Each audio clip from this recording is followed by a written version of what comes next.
Aquel año, según todos reconocían, fue un año que se vio exento de las enfermedades corrientes. Pero si se presentaba alguna, acababa resolviéndose en esta enfermedad. En general, sin aparente causa manifiesta, sino de pronto, gozando de buena salud, se venía a sentir fuertes calores en la cabeza. Los ojos se ponían rojos e inflamados, y por dentro, la garganta y la lengua enseguida se inyectaban en sangre. La respiración era irregular y el aliento fétido. Tras estos síntomas, se presentaban el estornudo y la ronquera. Entonces, en poco tiempo, el mal descendía al pecho, acompañado de fuerte tos. Cuando se fijaba en el estómago, se revolvía y sobrevenían vómitos de bilis que han especificado los médicos, con terribles desazones. A la mayoría de enfermos les vino un hipo sin vómitos, que producía violentos espasmos, que en unos cesaba pronto y en otros duraba más. Al contacto externo, el cuerpo no se encontraba excesivamente caliente ni más pálido, sino rojizo, lívido y sembrado de diminutas úlceras. Pero por dentro quemaba de tal manera que los enfermos no podían soportar el contacto de las vestiduras, ni de los lienzos más ligeros, ni estar de otro modo que desnudos. Y la mayor tentación era la de zambullirse en agua fría. Y así lo hicieron, tirándose a los pozos, presos de una sed insaciable, muchos de ellos que no eran vigilados.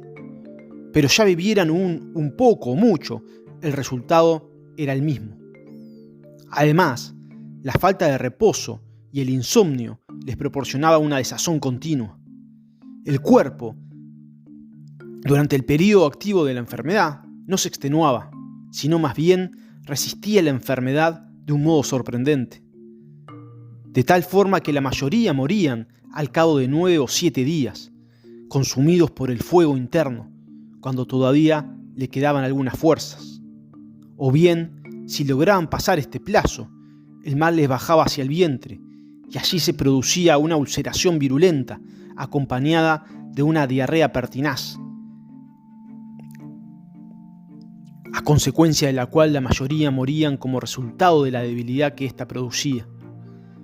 La enfermedad recorría todas las partes del cuerpo, empezando por la cabeza, y los que resistían sus embates más graves conservaban sus señales en las extremidades, porque atacaba a los órganos sexuales, así como las puntas de las manos y de los pies, y muchos se salvaban perdiendo aquellos órganos, e incluso algunos perdiendo la vista.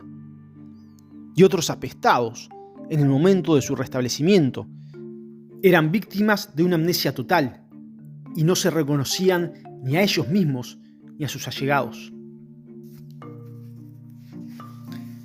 La gente moría, unos faltos de asistencia, otros en medio de todos los cuidados posibles. No había, puede decirse, un solo remedio determinado que pudiera aplicarse con eficiencia, porque lo que era bueno para uno era perjudicial para otro. Ninguna constitución, ya robusta, ya débil, se mostró refractaria a la enfermedad, que se lo llevaba cualquiera que fuese el régimen seguido. Pero lo peor en esa enfermedad era el desaliento de uno cuando se sentía enfermo, pues pasando de buenas a primeras a la desesperación, se abandonaba sin intentar reaccionar. También era el contagio que se transmitía en los cuidados de unos a otros y sembraba la muerte como en un rebaño, siendo esto lo que causaba la mayor mortandad. Si, por temor, la gente no quería visitarse, perecían en el abandono, y muchos hogares se quedaban vacíos por falta de quien los atendiera.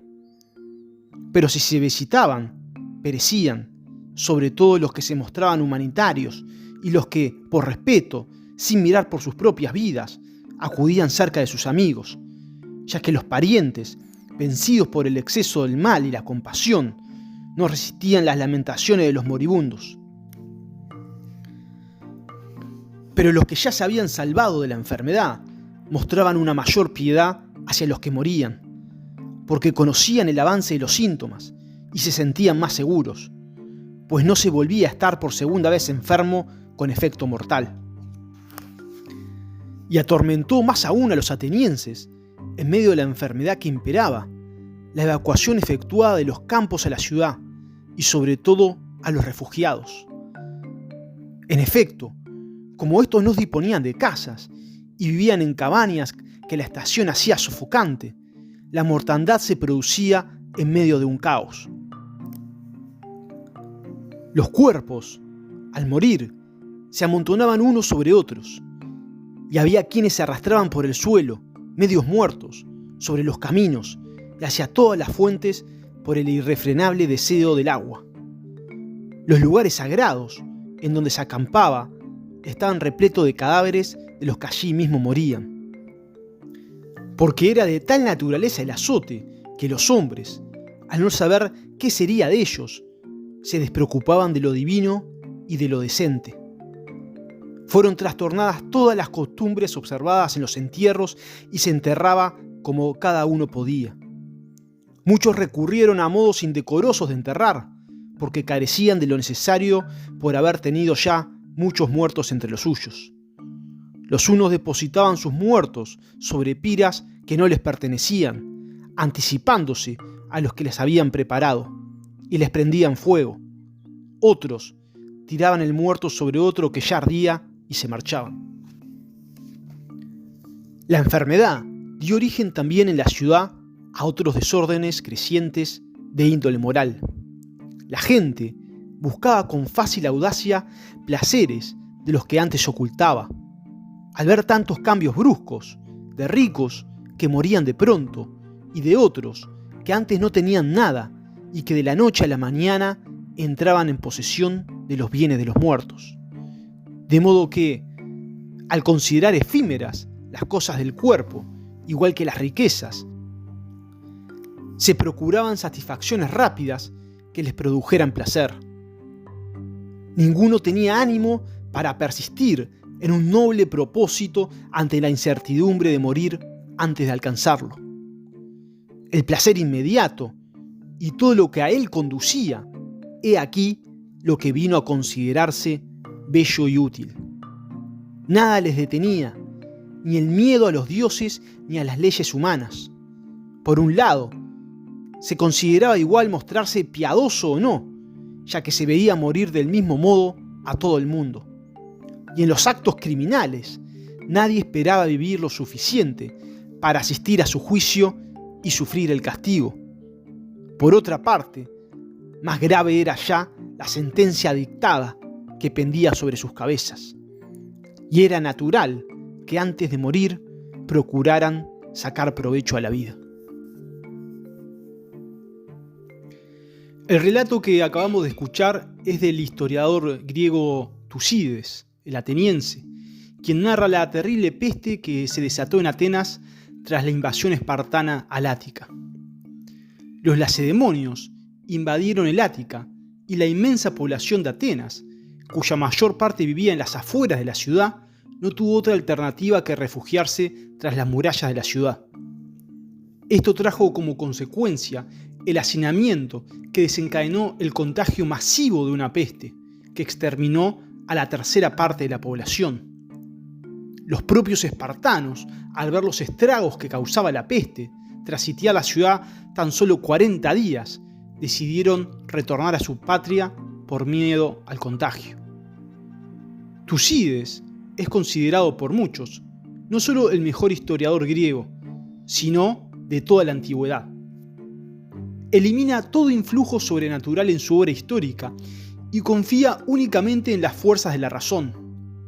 Tucídides era descendiente de Milcíades, el héroe de la batalla de Maratón, y de su hijo Simón. Tucídides fue protagonista en los propios sucesos que narra, siendo estrategos, uno de los 10 generales de las tropas durante la guerra del Peloponeso, así como jefe en algunas expediciones. Es un narrador realista que le da a su relato un tono elevado de acuerdo a la importancia de los hechos narrados. No se inspira en la épica ni confía en la lírica, en el tono poético, para convencernos de la veracidad de sus episodios. Y siendo ateniense, Tucídides era plenamente consciente de que debía conservar la imparcialidad en su relato. Entonces, En este historiador no solo es relevante los hechos generales, las causas y los motivos de la guerra, sino que también son sumamente ricos en detalles los distintos episodios, incidentes y batallas que narra con lujo de detalle, que a diferencia de Heródoto, que se había lanzado hacia Oriente para recapitular testimonio de los hechos que habían dado causa a las guerras médicas, este historiador lo vive en primera línea.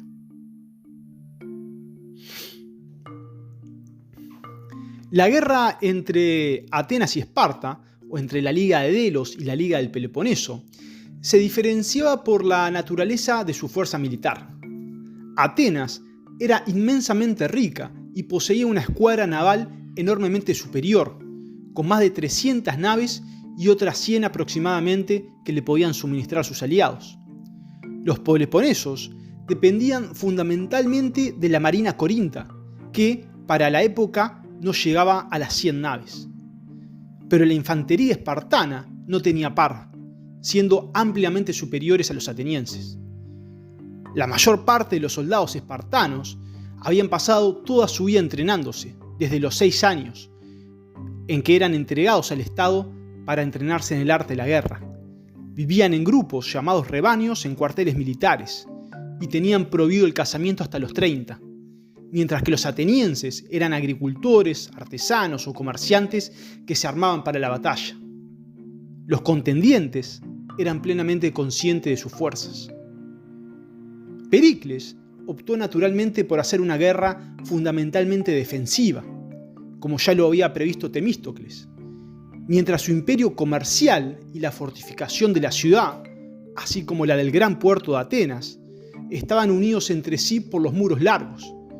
Esto les permitía mantener el eje de la economía y la abundancia en recursos. Era imposible someter a los atenienses por el hambre. Un asedio a Atenas sería infructuoso. Para Atenas, sobrevivir equivalía a la victoria, mientras que Esparta necesitaba algo más. Si bien luego de la declaración de guerra, ambos estados se enviaron embajadas intentando llegar a una solución, los primeros enfrentamientos tuvieron lugar cuando la ciudad de Tebas ocupó Platea y los atenienses recurrieron para repeler la invasión. Tras ellos se apersonaron los espartanos, lo que provocó la retirada de los atenienses. A instancia de Pericles, los atenienses abandonaron sus casas y sus tierras, por los cuales sentían un especial afecto. Cuando llegaron a Atenas, solo unos pocos lograron encontrar acomodo en casa de parientes y amigos. La mayoría tuvo que acomodarse en algún rincón de la ciudad o cobijarse en los templos y santuarios. Algunos incluso terminaron viviendo en las torres de la muralla. Los atenienses pensaban que la guerra no iba a durar mucho, y naturalmente los espartanos creían que las cosas estaban saliendo como ellos querían. Esparta invadió el Ática, y al verse privada de recursos, arrasó con las construcciones existentes, los campos, incluso talaron todos los olivos, de lento crecimiento y por los cuales los atenienses sentían un especial afecto. Fue en esta primera oportunidad, estando asediados los atenienses, cuando se desató la peste que narramos al principio de este capítulo. A esta primera fase de la contienda se la conoce como la guerra arquidámica, como si fuese una guerra aparte, una guerra independiente de la guerra del Peloponeso. Esta guerra, la guerra arquidámica, toma su nombre del rey espartano Arquidamo, que era quien reinaba en su momento en Esparta, uno de los dos reyes, el encargado de la guerra. Este período de la guerra se caracteriza por las invasiones anuales de los peloponesios al Ática y, como contrapartida, el hostigamiento de la escuadra ateniense a las costas del Peloponeso. En esa primera invasión que Esparta realiza en el Ática, Pericles organiza una gran escuadra para hostigar las costas del Peloponeso, pero luego tienen que volver ya que la peste también estaba causando estragos entre las tropas. Pericles fue, sin duda, el político más influyente en la historia de Atenas. Electo por sus conciudadanos durante 30 años consecutivos para que liderara el pueblo, y durante 15 años fue electo como estratego del ejército. Tucídides afirmó que, en aquellos años de poderío y audaz expansión, la democracia conservaba su nombre, pero, en realidad, era un gobierno del primer ciudadano. Pericles realmente actuaba como un primer ciudadano, sin ejercer el poder de forma despótica. Teniendo tanto poder en sus manos, nunca sobrepasó sus límites, ni siquiera con sus más acérrimos enemigos, con quienes se enfrentó sin llevar las peleas a sus extremos, como si las diferencias fuesen irreconciliables. Preocupado por la educación de los atenienses y volcado totalmente al servicio de su proyecto de construir una Atenas magnífica y poderosa, una ciudad ideal por la que valía la pena luchar y morir, como la evoca él mismo en el famoso discurso fúnebre durante el primer año de la guerra del Peloponeso en Esparta. Pericles fue un gran defensor de la democracia, incentivó la participación de todos los ciudadanos en la asamblea, así como en otros cargos, mediante una paga diaria de 2 óbolos a los trabajadores que concurrían, como compensación por su ausencia en sus trabajos. Fue bajo su gobierno cuando se construyeron los más bellos templos y estatuas de la Acrópolis de Atenas. Como dice Plutarco respecto a las obras que encomendó Pericles, por su belleza, cada una de ellas, recién acabada, era antigua, y por su frescura han conservado hasta la actualidad su aspecto de recientes. Con tal fuerza florece en ellas una especie de perpetua novedad que preserva su aspecto incolume al tiempo, como si estas obras tuviesen en ellas un soplo de constante retoñar y un principio de vida inasequible a la vejez. Cuenta Plutarco también que, a pesar de su inmensa riqueza personal, Pericles en su casa administraba y adquiría los bienes con detenida minuciosidad. Dice Plutarco, no daba caprichos a sus hijos ya adultos, ni era un pródigo dispensador con las mujeres. Unos y otras se quejaban del modo en que Pericles hacía las compras, de forma diaria y calculada, hasta en el más mínimo detalle, en el que nada superfluo se colaba, a diferencia de lo que suele suceder en las grandes casas, donde los negocios son prósperos. Pero bien, al principio de la guerra arquidámica, cuando estalló la peste en Atenas, los opositores de Pericles, recordando que fue este quien arengó a sus conciudadanos a no ceder a las presiones espartanas, recuerden el incidente del decreto de Megara, lo llevó, en definitiva fue Pericles quien lo llevó a la guerra. Y aprovecharon los opositores de Pericles, aprovecharon el descontento popular para encauzarlo contra el mismo. Los ataques no se limitaron solamente contra Pericles, sino también contra sus amigos.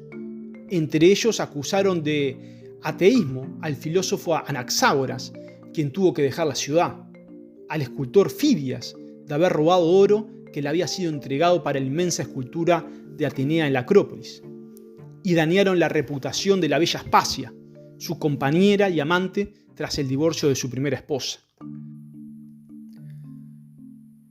El pueblo, al verse recluido tras las murallas, con una peste atroz, y fuera los espartanos saqueando la campaña y sus propios campos, depusieron a Pericles, quien volvió a sus actividades privadas.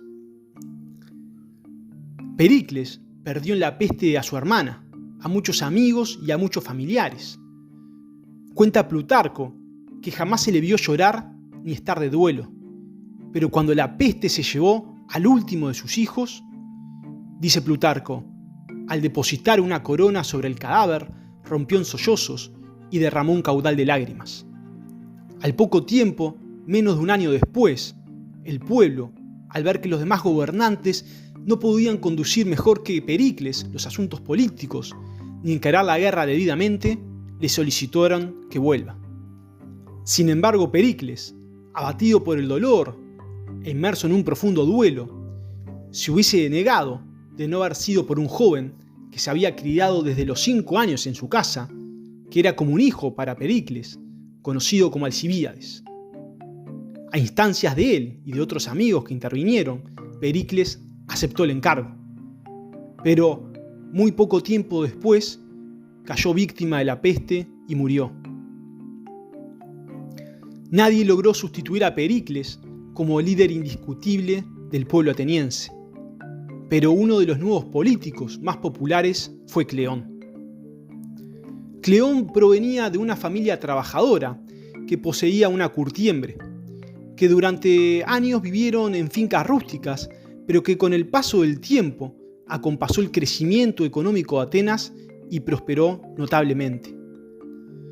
Cleón era antiaristócrata, de modales sencillos y, a diferencia de otros líderes anteriores, nunca llegó a ocupar el cargo de estrategos, de general del ejército, pero tenía la simpatía política. Hacia el año 427, los acontecimientos empezaron a cambiar de rumbo y parecía que Atenas iba a ganar la guerra. La peste había cesado y las invasiones a la región del Ática habían sido infructuosas. Esparta comenzaba a sentir el desgaste, mientras que el imperio ateniense estaba intacto. Al principio, siguieron adelante con el plan consistente en evitar los combates de infantería, pero con el paso del tiempo, los atenienses cobraron ánimos y se enfrentaron a los peloponesios en el campo de batalla con resultado incierto. Pero en ese mismo año hubo una sublevación encabezada por la ciudad de Mitilene y otras ciudades en la isla de Lesbos. Ante la previsible represión atenienses, los mitilenos llamaron a los espartanos, que aceptaron gustosamente la invitación. Pero su auxilio nunca se concretó, ya que no tenían una escuadra lo suficientemente fuerte para transitar el mar Egeo dominado por sus enemigos. Los mitilenos fueron vencidos en poco tiempo, y tras la victoria, los atenienses, reunidos en asamblea, se debatieron acerca del castigo que debían imponerle a los rebeldes. Se impuso la propuesta de Cleón, quien proponía un castigo ejemplar, de forma tal de disuadir a futuras rebeliones. La asamblea, entonces, aprobó la orden de matar a todos los hombres de la ciudad y vender como esclavos a todas sus mujeres y niños. Inmediatamente partió un barco rumbo a Mitilene para noticiar la resolución. Sin embargo, al día siguiente, la asamblea ateniense volvió a reunirse y se reabrió el debate acerca del castigo resuelto el día anterior. Muchos consideraban que era sumamente excesivo y totalmente deshumanizado.